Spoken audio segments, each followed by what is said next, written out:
Central pollution control board की एक नई रिपोर्ट आई है।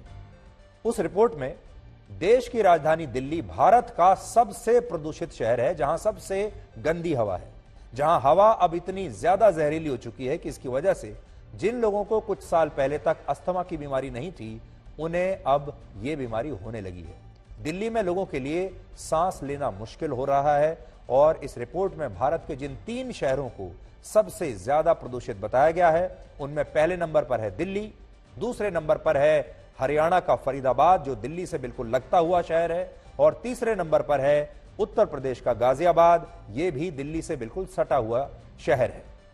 यानी आप ये कह सकते हैं कि जो देश के सबसे 3 गंदी हवा वाले शहर हैं, उनमें तीनों दिल्ली और एनसीआर इलाके के हैं। और यह पहली बार नहीं है जब इन शहरों ने प्रदूषण की रैंकिंग में टॉप किया है, बल्कि दिल्ली को तो अब इसकी आदत पड़ चुकी है। देश के 131 शहरों में प्रदूषण को कम करने के लिए पिछले 4 वर्षों से नेशनल क्लीन एयर प्रोग्राम चलाया जा रहा है, लेकिन इस अभियान का और इसका लक्ष्य है वर्ष 2026 तक, जिसमें अब 3 साल और बचे। अगले 3 साल तक, इन 3 सालों में इन सभी शहरों में प्रदूषण के स्तर में 40% कमी लाने का लक्ष्य रखा गया है।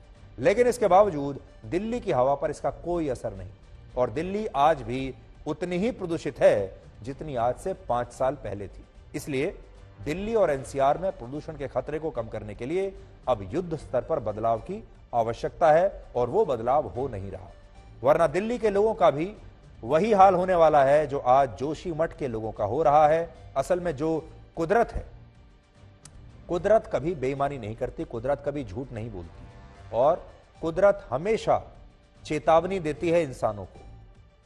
वो इंसानों को हमेशा नोटिस पीरियड देती है। आपने देखा होगा, लोग बड़ी शिकायत लेकर अदालतों में जाते हैं कि हमारे मकान को तोड़ने का हमें नोटिस नहीं दिया गया, हमें नोटिस पीरियड चाहिए।